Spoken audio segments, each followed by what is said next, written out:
Welcome back this evening. Thanks for being here on this fifth day of May, and one of those days where, well, we have a lot of those days where there's not many other places to be, and today that's just tenfold as the weather has been just dismal, cold, and rainy. And speaking of cold, I don't think we'll see snow, and it's not in your forecast, but we're going to flirt with conditions just cold and wet enough to see a few flakes flying about. We've got some frosty mornings ahead for your weekend, even though your weekend's going to be sunny and calm.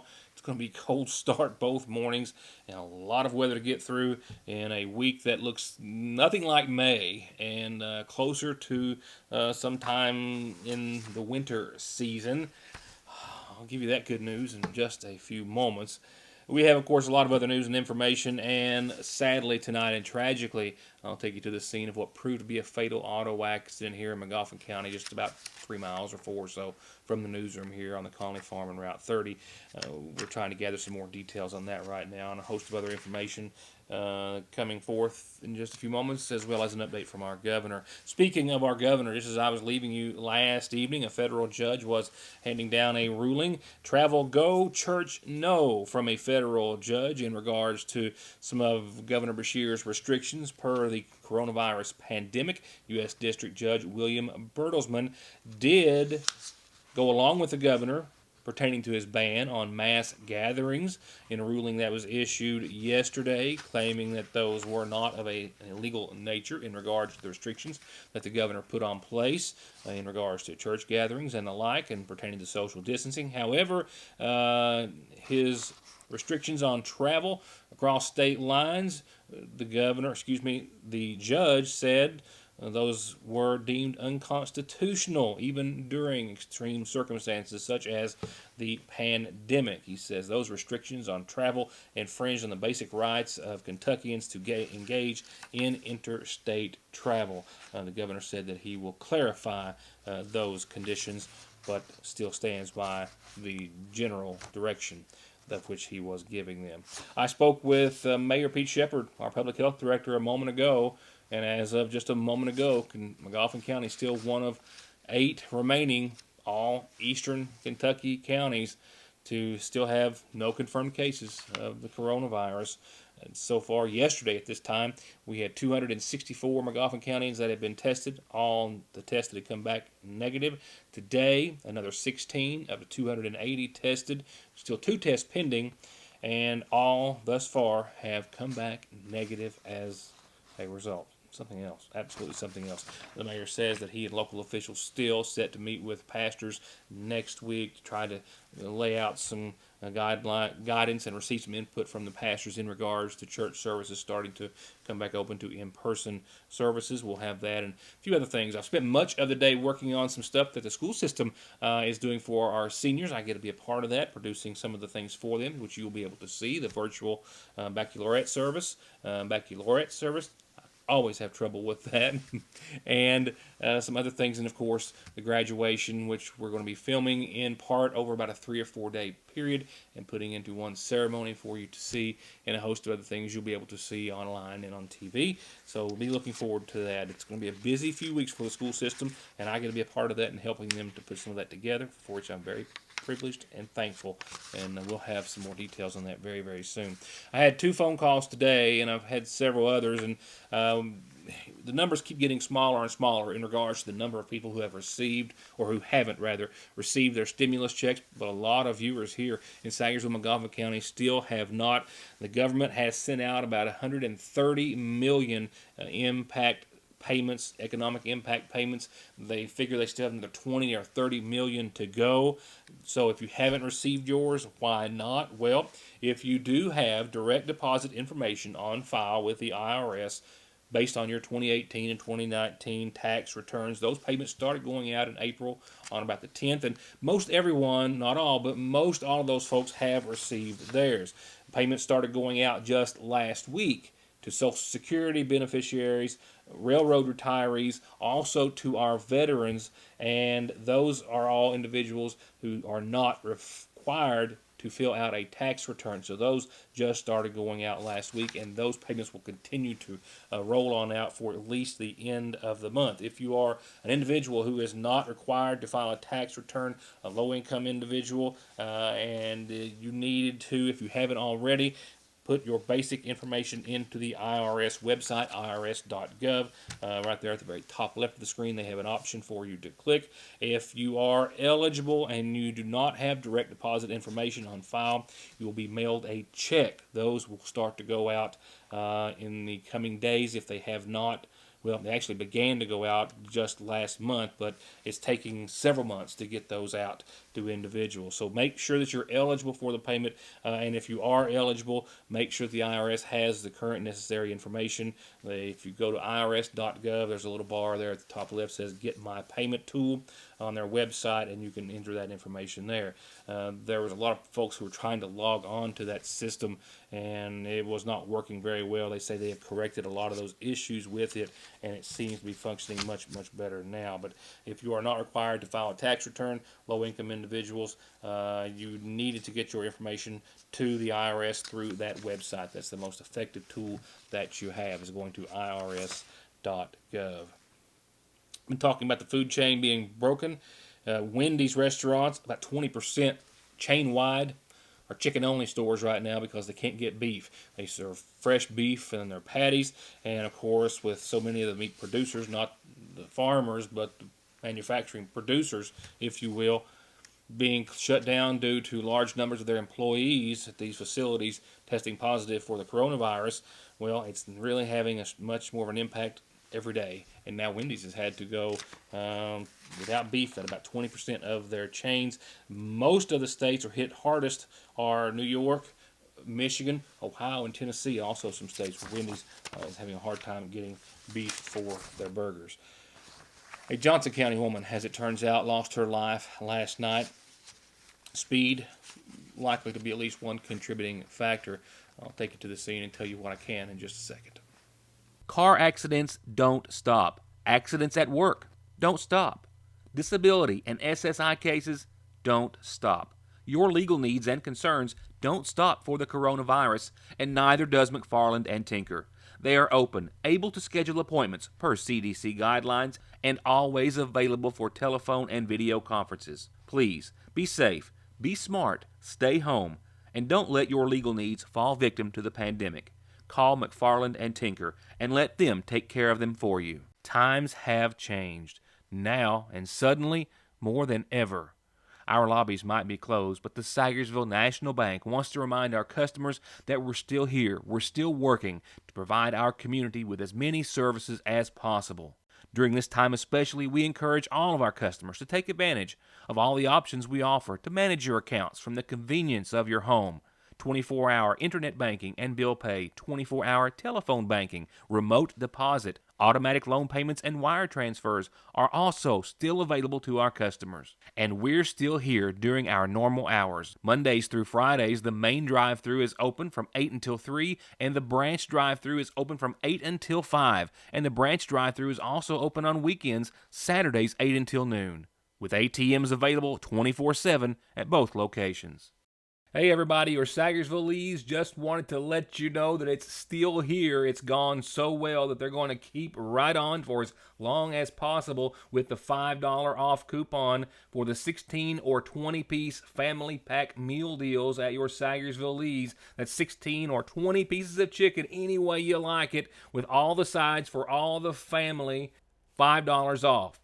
With the $5 coupon that's in this week's edition of the Sagersville Independent, and Lee's is giving away a Sagersville Independent with every purchase, so there you go. The paper's free, the coupon's free, and you get $5 off only at your Sagersville Lee's famous recipe.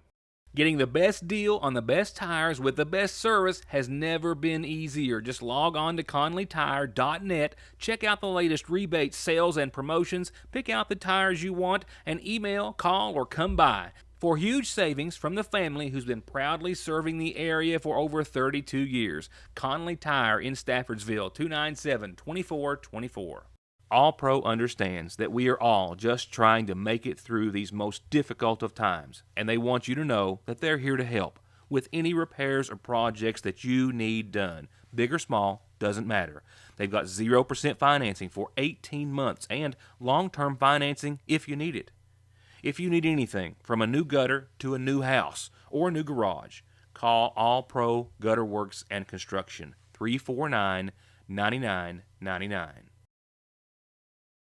Come to Parkway Pharmacy in Sagersville and get your prescriptions filled, your over-the-counter medications, and immune system boosters, all from the safety and comfort of your own vehicle, either in their drive-thru or with their new curbside service. You can also call ahead or just download the MyGNP app, that's Good Neighbor Pharmacy, and refill and manage your prescriptions right from your device, helping you and yours stay healthy and safe. Parkway Pharmacy in Sagersville, 349-4400. A poor choice of words. Governor Matt Bevin appointed a Robbie Smither, a paramedic out of Shelbyville, to the Kentucky Board of Emergency Medical Services in 2018. Governor Beshear removed him just a few days ago after a social media post that the governor says was sufficient cause to remove him from his board, a board that oversees the certification of and establishes standards for the training of emergency medical first responders. Apparently, Mr. Smithers went online and was being critical of the police for arresting a Louisville woman who had been taken into custody after she had ignored specific court-ordered quarantine orders after testing positive for the COVID-19 virus.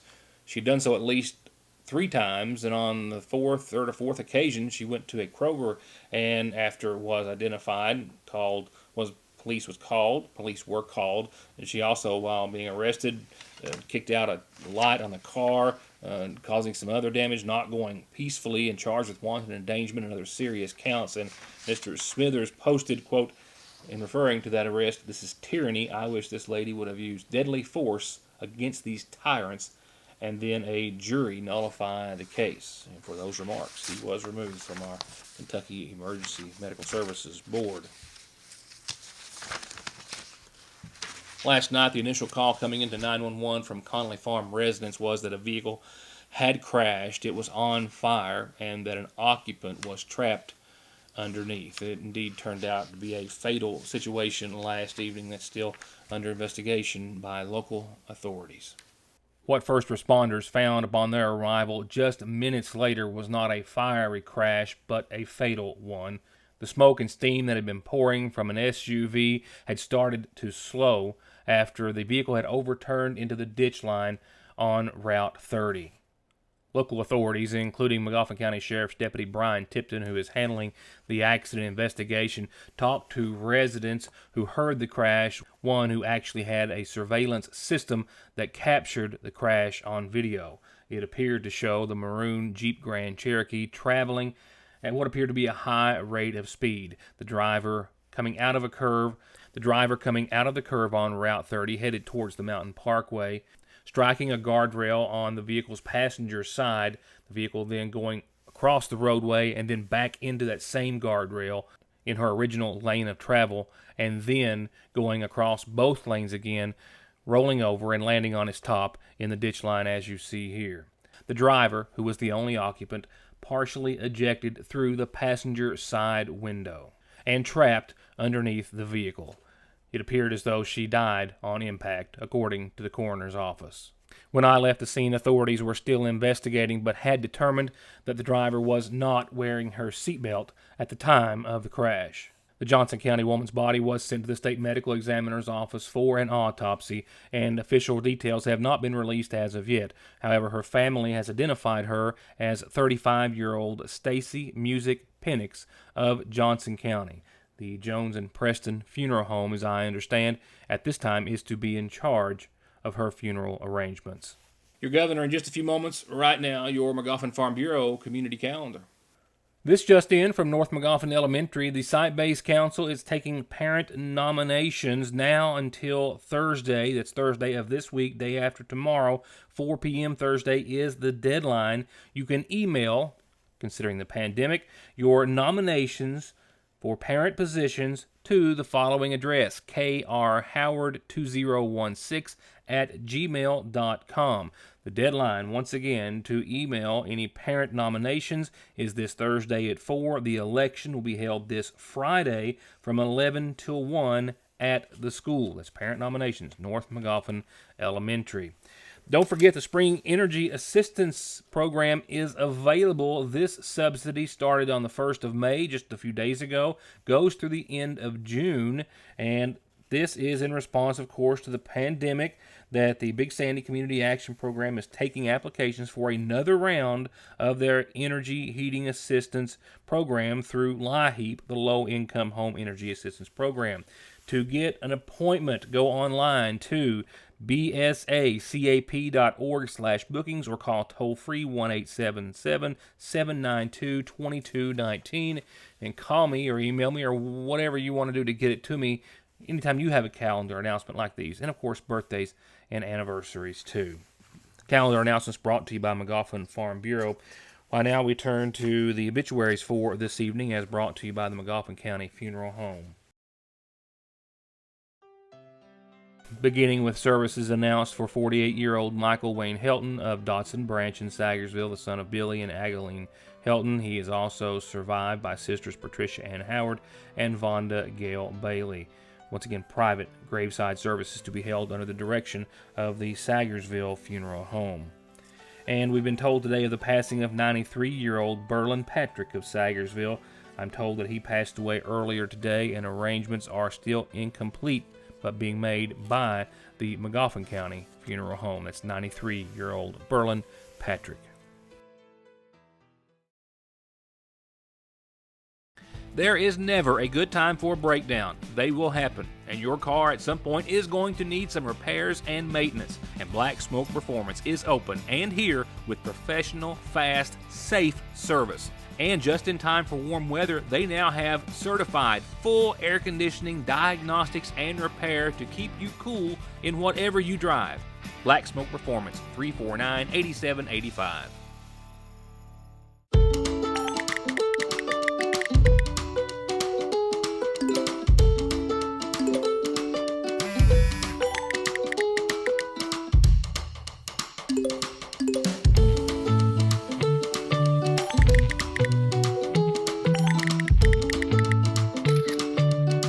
With the power to bring us together even when we're far apart, we keep families connected. We are you. We are Appalachian Wireless. I'm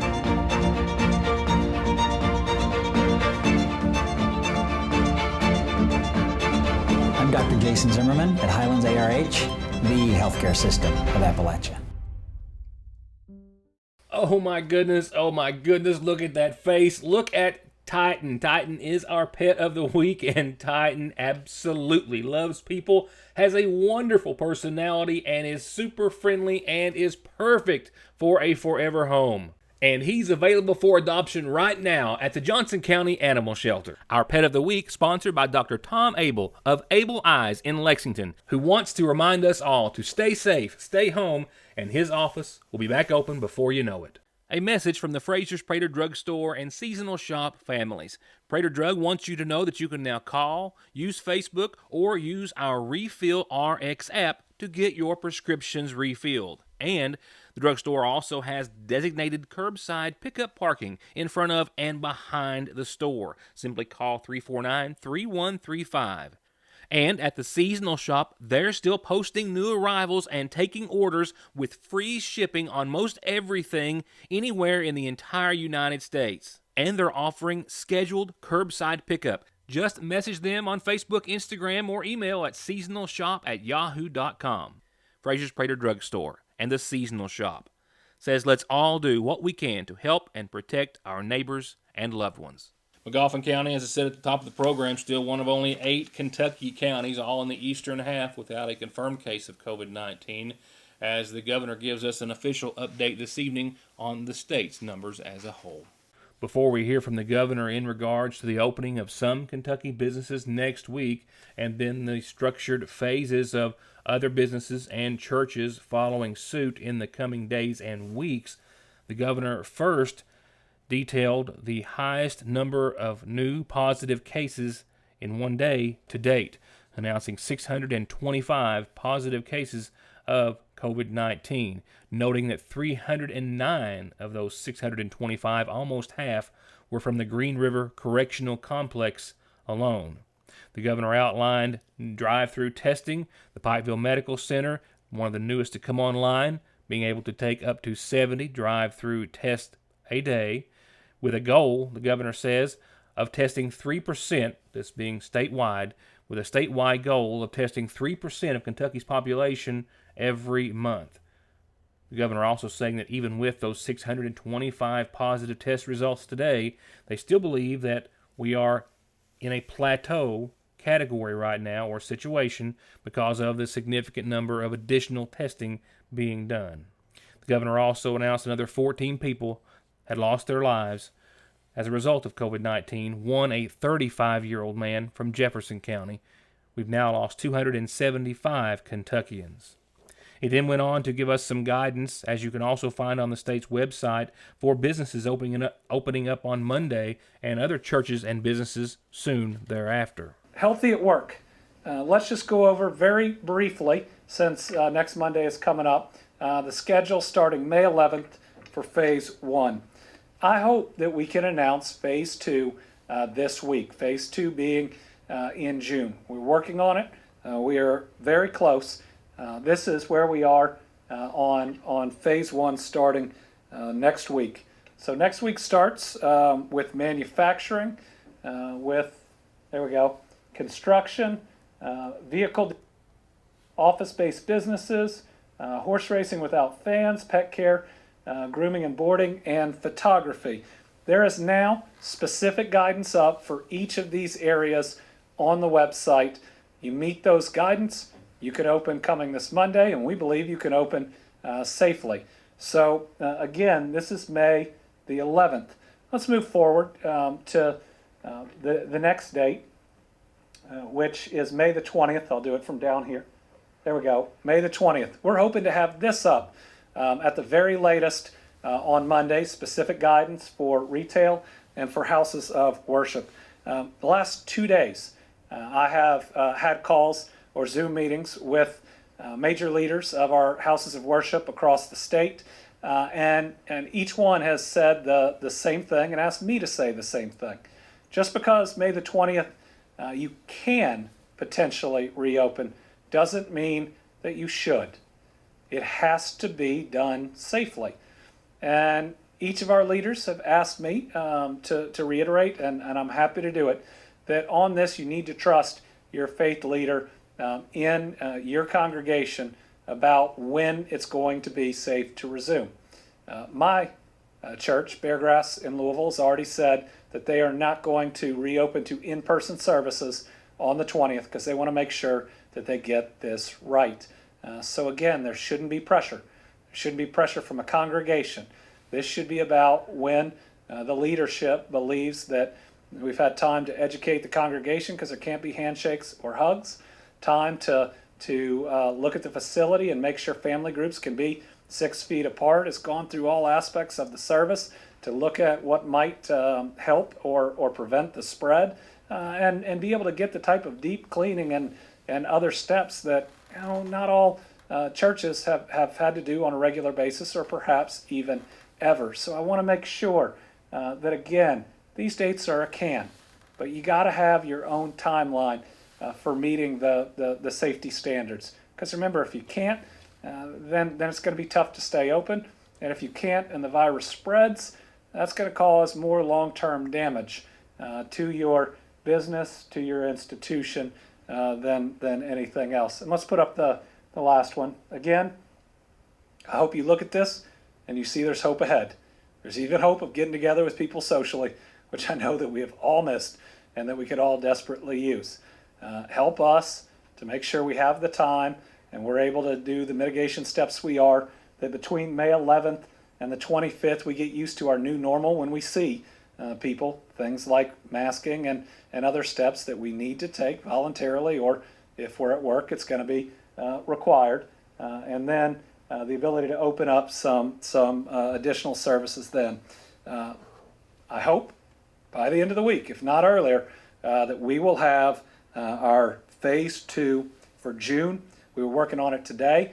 we have to have a third plan on government reopening. We have had healthcare, which needs to lead. We have business, and then we will need government. So we're working on all those. Now let's wrap it up with your weather forecast, and this does not look as though it's coming out of the month of May in any form or fashion. This has got winter written all over it. I mean, we're not going to see any accumulating snow, and I don't think we're even going to see any flakes, but you could see some flakes is all. I mean, we're talking about a couple of hits, the second with some low pressure, along with some really cold air that's going to put us down close to the freezing mark. I think for the most part we'll stay at or just above what looks to translate into some really cold, frosty mornings throughout your forecast and a few rainy days otherwise as well. So with all of that good news in mind, here's how it shakes down via your 7-day outlook powered by Licking Valley RECC. We'll see about 42 degrees tonight on the low end of the pole. We'll see about a 30% chance of showers. That is mainly between 8 and 9, otherwise cloudy skies, and just that slight chance of some showers, along with a west and northwesterly wind that could hit 5 to 10, maybe even up to 17 miles per hour for the remainder of the evening, but then dry thereafter. Then tomorrow, we will see a 40% chance of showers starting back mainly after 9 or so. Cloudy skies midweek and 54 degrees tomorrow. A wind still out of the northwest, still gusting maybe up to close to 20 miles per hour at times for your Wednesday. It's not going to be a major washout tomorrow. We do have that 40% chance of showers. By later on evening and overnight, we'll see skies start to become mostly cloudy and then gradually become clear with a nighttime low down into the mid-30s. Still can't shake that northwesterly wind, maybe up to 17 miles per hour at times tomorrow night. Skies will continue to clear for your Thursday, and Thursday is the bright, shiny spot in the middle of all this. Sunny and 63, still a light wind, then becoming west-northwest, anywhere up to 17 miles per hour. Still a breeze out there. And then the shower chances don't come back, but they don't come back on Thursday. Technically is into your Friday morning at around 3 or 4 a.m., That's when our real shot at some showers roll in, and that's another big change afoot.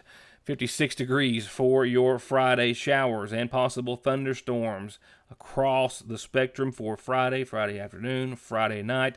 As we start to see showers pull out of here by late Friday, we'll also see temperatures hit around 32 degrees that night. That will give us some patchy frost in the AM for your Saturday. And Saturday we might hit about 53 degrees under mostly sunny skies. So your weekend, wait for it, mostly sunny, which is nice, cooler, and 53 on your Saturday, but still sunny and relatively calm and clear, nice. And even Sunday, 62 and sunny, but it's going to be cold. We've got frosty mornings for both of your weekend mornings.